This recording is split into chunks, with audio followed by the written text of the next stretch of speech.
Okay, so welcome to this Code Maven presentation. My name is Gabor Sabo. I've been programming for 40 years and I've been using Linux for, I think, at least 20, 25, actually maybe 30. No, probably not, but close. Earlier I was using Unix, Linux. And even today, I'm using a Linux, Ubuntu actually, Linux as my notebook, as my desktop computer, basically. But because we are trying to get to learn a little bit of Linux, I'm going to use a virtual machine that's going to run Windows.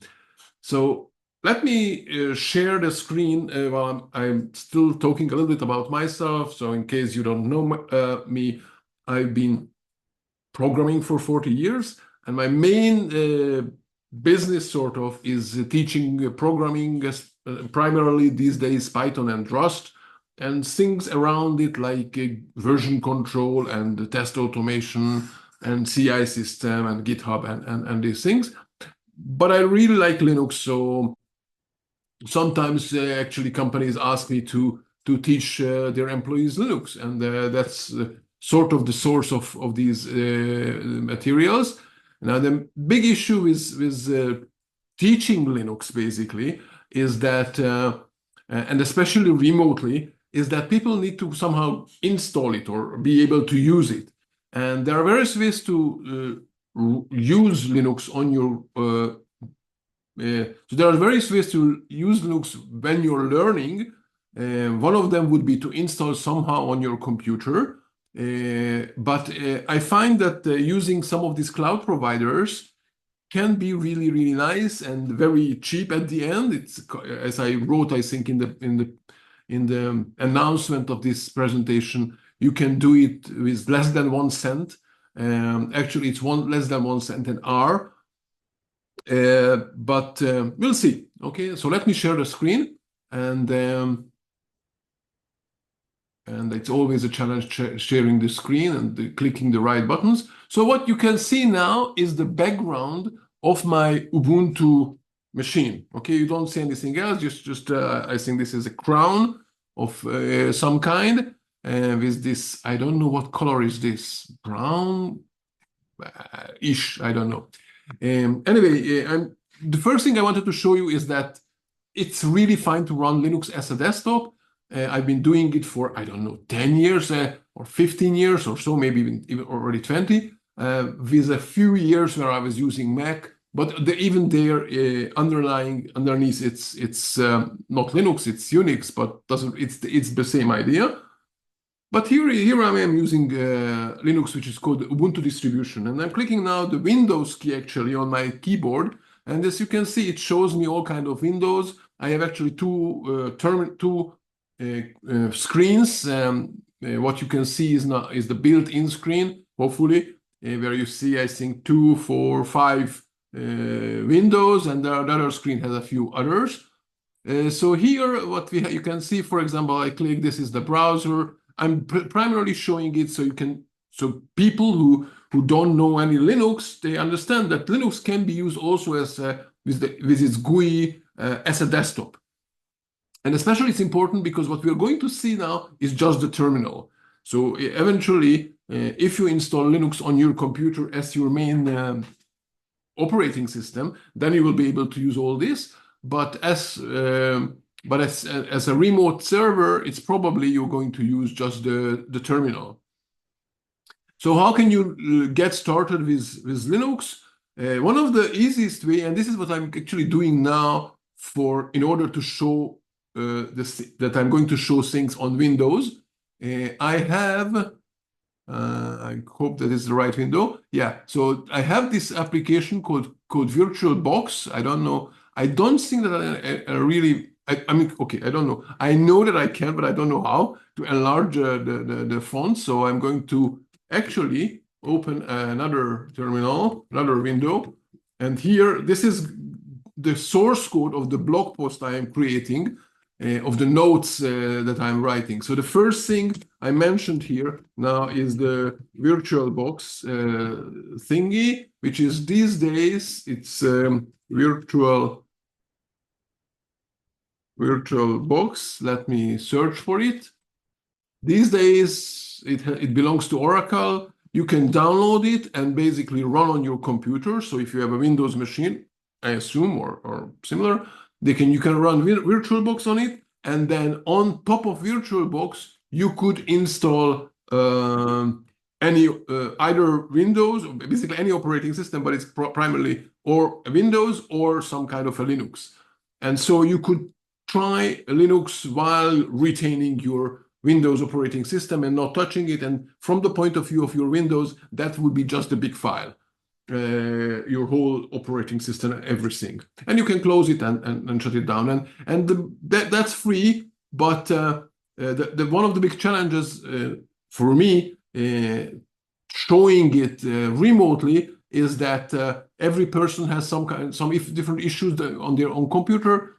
So the installation might encounter some problems, and remotely that would be really, really difficult to help with. I did some workshops where people were trying this out locally. I mean, we were in a room, so I could go around and help, but it was a challenge. So instead of that, I'm going to use this service, which is called Linode. I think that's how they pronounce it. It has been sold like a year or two ago to Akamai. So then they're not an independent company anymore. They belong to it. But for many years, they were that company. And I have been using them, I think, for 10 years now or so many years. Okay, let me just check who is here. Okay, so I've been using them for 10 years. There is another company called DigitalOcean that I use sometimes, but for now we are going to focus on this. And what you can get from this company is you can rent basically a server for them. You can do the same with AWS and GCP and all others, but they are way more complicated for my feeling. So that's why I prefer these. And these are the smaller players, even though now it's Akamai, so it's relatively big. So what we can see is in order for you to use this, you will have to sign up, and you will have to probably you'll have to provide your credit card number, even though they give you, I think, some credit, I don't know, $100 credit. So at the beginning, they won't charge you. And even after they start charging, now let me see the price list. So here's the price list. So they have all kinds of services. But what we are looking for now, basically, is some machine with, and not the dedicated CPU plans. Let me enlarge the fonts. So here, the smallest machine would be apparently $36 a month, which would be, what is this? 5 cents an hour. Okay, so you can turn them on and off, these machines. So you can turn on, play with it for an hour or two, and you would say pay 5 cents or 10 cents, and that's it. Even with a dedicated machine with 4 GB of memory. But of course, you can get much bigger ones, dedicated ones, and then they will cost more. But what we're going to use is this one, this Nanode 1 gigabyte. So it's a very small machine, but it's still, you can do a lot of things in one gigabyte, which would cost you $5 a month, or would cost you this amount, which is less than 1 cent by the hour if you play, and you don't need much. Okay, so that will be enough. Now, once you sign up, you will get to this. I don't know what this is called. This is the manager interface where you can configure and do whatever you like with all of all of the services they provide. And I don't use many of these services. This one is actually the server. If you visited the Code Maven website, so some of my sites are running on this server. Some are static, and they are hosted on GitHub pages. But if you visit code-maven.com, then actually you arrive to this server. And as you can see, this is an 8 gigabyte. So it's not a huge server, and that's it. Now, in order to create a machine, I provided my credit card number, and then we go and create a Linode. Okay, so there are other services, but what we are interested now is what they call a Linode, which is a virtual private server. So that's a server where you can run whatever you like. I mean, the operating systems they provide, and then install anything you like and do whatever you like. Basically, they are limited by their whatever what they provide, basically, and limited by the law, I guess. So I clicked on that button, and now I have to configure this thing. And here you can see the basic operating system that you can install. And as you go over, these are various distributions of Linux. So here, basically, you select which type of Linux you would like. And if you're not familiar with what these are, basically, if you're from the Windows world, right, then you have only one thing, Windows, and it has versions, okay, but it's just from Microsoft, and that's it. Linux works in a different way. Linux is basically, when we say Linux, some people mean only the kernel, the central part of it. That's basically what Linux is. But there are actually many hundreds of thousands of software, a browser, all kind of software that's running on terminals, and all kind of software that's running on this machine that is a Linux distribution. So it's all the things that you're expecting a computer to have. And there are various groups and companies who put together these distributions, and all of them have versions. So for example, you have the CentOS that has versions, you see 7, 8, 9, or Alpine has these things. And which one you pick, that's there are some technical issues between them, of course, major technical issues, but it's primarily, I think, most people just pick the one they are like or not. One of the core ones, the old ones, is Debian, and you would pick Debian 12. I personally like Ubuntu. Ubuntu is actually based on that Debian, but it's a very fast-moving thing. Every half a year you have a new release, and you can see that the latest version they have is 24.04. That actually means that it was released in 2024, April. So they release every April and every October a new version, and every 2 years it's called an LTS, or long-term support, that they will support for, I think, 5 years or so. Actually, this one you can see it's even longer, but whatever. So you can use that. I would probably, if you want to play, I would just use the latest version in order for my, and I think even for my server, I just pick the latest version these days, but I used to go just with the long-term support, because then I don't have to upgrade every half a year. So I picked this one now because this is the latest, and LTS or whatever. I'm going to shut down this anyway in an hour, so it doesn't really matter. Then you need to pick which region to host your server. Now, if you are from Italy, then probably it's better to pick this one. But I'm from Israel, and there's no server here in Israel, so it doesn't really matter. I pick one. It really doesn't matter. For most of our purposes, or for all purposes, it doesn't matter. It matters if you like to see the performance, and you would like to have it if you have multiple servers that they are distributed. But besides that, it's not that important. And then you pick the plan, which, as I mentioned, is going to be the shared CPU plan. I think this is the cheapest. And here I pick the Nano version, which this will be the cost. I can give it a label. This will be also the name of the machine. I just leave it now this way. It doesn't really matter. I can add some tags, whatever these are. I don't know, don't care. I need to provide a password here. And so I'm going to write in some password. It has to be this strong. You have to get to this good password level. Otherwise, they won't let you create the Linode. Now, there is another way to do this without password, by creating a private key, public key, and uploading the public key here, and then you could use the SSH key there. I don't want to get into that, because that would be, I think, way too much for this 1 hour or an hour and a half presentation. So now it typed in my password. There are some more things that I could pick. I don't care. And now I can go and create the Linode.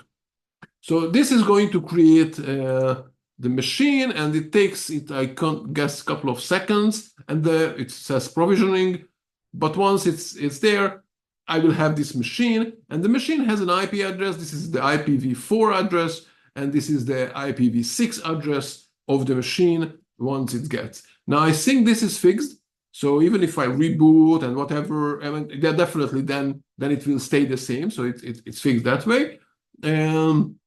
But of course, if I close this machine or delete this machine and create a new one, I'm going to get a new IP address.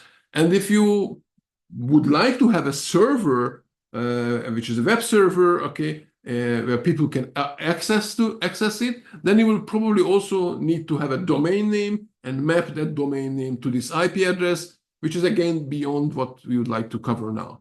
So it's running now. The server is there up. Now I need to somehow connect to this machine. And for that, I need, I think the general term for this is terminal emulator. Terminal emulator. Okay. So I need something like this. And here is a list. I just visited this one. So there is a list of them. I don't know most of them. I know two which are open source and free, in both as free DOM and free beer. One of them is called PuTTY, which is a terminal emulator in itself, and the other one is the Git Bash terminal. So I personally have already installed, so I'm going to use the Git Bash terminal, but both you will be able to use. And so far, this I did in my browser. And actually, I did it in my browser that's hosted on my Linux machine, because that's where I have my I was logged into this Linode, but that it doesn't really matter. It's just a browser. Now I need to show how to access this from your Windows machine. So I'm switching now to another window. So this is a Windows machine running in a VirtualBox on my computer, right? I'm running this so I can show you how to do this in Windows, because again, I assume that you're using Windows. If one of you who are present is not using Windows, then please type it in the chat so I can try to answer how to do this from other operating system. In case you already have a Linux, then well, then I'm not sure why you're watching, but anyway, I would show it how to use it there. So now I need this thing to be installed. So I already have the Git SCM installed. The Git SCM, you need to go to this website called Git SCM, and I'll show you in my, so I added here that this is the terminal emulator that you need, and you can install this Git SCM from here, and that's what provides you the Git Bash. Or I will have the link to PuTTY as well. These are the two that I am recommending. And then here are the notes about Linode and the admin interface of Linode. So back to the Windows machine, if I can find it. Yes, okay. So here I would come here. Let me enlarge the font. Download for Windows. If I find my mouse, okay. Download for Windows, and that's it. Okay, I don't need anything special here. I can install it, and that's it. And now I can run it. How do I run it? I click on the Windows key and I type in bash, actually git bash, and I run it, and I get this window. And probably Windows also have something like this already. I don't know. I'm really not that familiar with Linux, despite the fact that I used to be an administrator of a Linux machine back in the old days. Now I'm enlarging the font, and I'm also enlarging this whole window so you can see better. Okay, if I can really enlarge. I don't want to make it full screen, because I know that then people can't see the bottom of the screen. But now I can't for some reason. Okay, I will have to do this. I hope that. Okay, maybe I can. Okay, maybe I can do this. No. Sorry. I'm trying to figure out a way to so you will be able to see it better, but it can't. I don't know. Okay. I'll press the enter key every once in a while so you can see.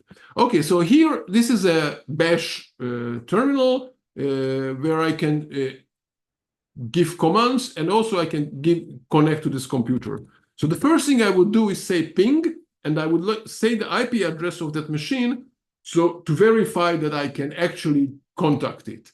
And for that, I will need to have the IP address, which I forgot to look at. So this was the IP address is 23,239. Okay, I won't be able to remember it. 23,239. 23,239. And then I have to continue. It's a little bit difficult this way, but 2774.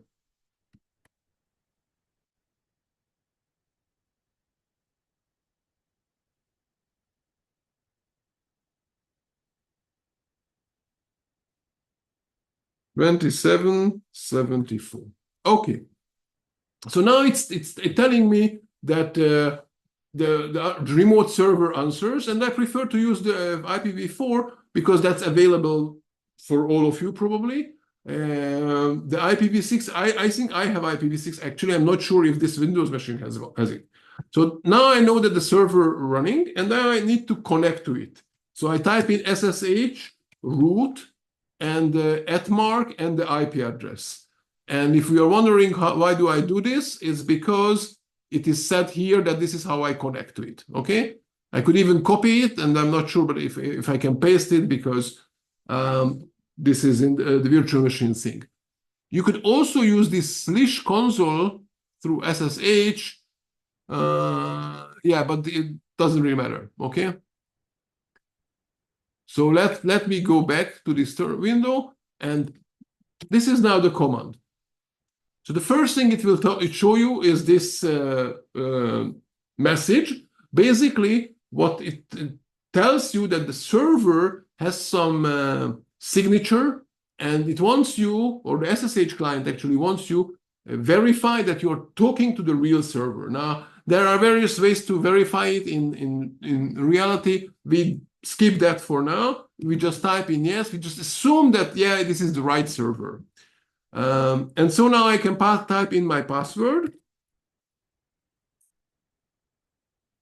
And if I typed in the correct password, then I got into the machine. The message, the first message you saw, happens only once. It won't happen again, because I told it to remember also this key. So now I'm inside, and as you can see, it's called root. It's called @localhost. This is actually the name of the machine. I made a mistake. The other one was just a label. It showed me some kind of welcome message, information about the machine, and that's it. And so now I'm inside. It also tells me what it is, and here I can do stuff. And once I'm fed up with doing this stuff on this machine, I can type in exit. This will log out from that remote machine. Now I'm back to my own computer, my own Windows computer, and then I could go and shut down and delete the machine. But I don't want to do that, of course. So I'm connecting to it again. Now this time, you see, it didn't ask me that question anymore. And I need to type in the password. PuTTY, I think, is better in that way that it can remember your password if you want it to. And if you were using that SSH public key that I mentioned that you could use, then again you wouldn't need to type in your password every time you're logging into this machine. You would just type in the address, the SSH thing, this address, the SSH root, and that address, and you would be able to get in. But that's not that important for now. On Linux machines, there are basically two types of users. There's the root user and everyone else, more or less. Okay, root user is like the administrator on Windows. It can do everything. The big difference is that in most cases, when you're running Linux, Windows, you are sort of also an administrator. It's not that true anymore, but it used to be true, and many people configure it that way. So it will be easy for them to install everything. And this is also a security risk. On Linux machines, you're usually a regular user, and you almost never use this root user that we are using it now. Because the way it was set up, this is the default for them. So I'm going to, actually, I can show you how to create a new user. I will do that. But yeah, but it's also fine to use this root user, at least for now, at least till you're learning. And then once you learn a little bit and the machine is starting to be important for you, then you can start switching to using a regular user and switching to this root only when you need administrative work, and usually only for that specific command. So what can I do here? Well, you're used to the fact that in your computer, if you're using Windows, you have a C drive, maybe a D drive, maybe all kind of letters, and beneath that there's a tree of folders. Linux works differently, or Unix in general works differently. You have a file system that starts from the slash, one single slash. So yeah, I don't like the fact that let me try again to enlarge this thing. Oh, yeah, I think I managed.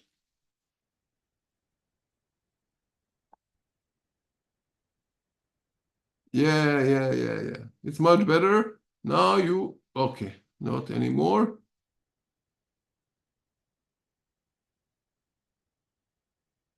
Oh, that's a waste of time, but it's okay. Okay, so now you will be able to see better what I'm typing in, because you'll see the bottom row as well. Okay, so there is this slash, which is the root directory, but where is it? So there is a command called pwd, print working directory, that will tell you where I am, where am I, okay, in which folder I am. And because I logged in as the user root, my home directory is called /root. Other users are usually in /user/ and their username, but the root user has this folder. And so this is the way I can know where I am in the file system. And then I can use the cd change directory and I pressed in 2 dots to go one directory up. Now, if I type in pwd, it says that I am at /. And I can type in cd and let's say root, and then I'm back in this folder called root. Okay, I can check what files are there. ls would list me all the files. Now, probably this root directory has no file in there. So let's go up one that actually we don't need it to go up. I can say here ls/. So I'm saying, okay, list the content of the / folder. And now this is the list. It's not, so there is something called bin, boot, etc. These are the various things. And this is the default way of ls showing something. If I would like to see it in more details, I can provide the -l flag, and then it will show me the same content. So this is the same list that we have. You can see bin, but with a lot more details. So here you would see that this is a directory. The first letter D means that this thing is a directory. The L means that it's what is called a symbolic link. It's very similar to shortcuts in Windows, basically a symbolic link.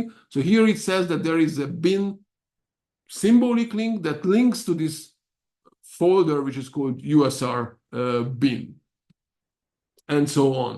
And there are no files in this, okay? But we'll see how to create a file. So I'm in the root directory, and I would like to create a file. There are a couple of editors installed, or at least one editor already installed,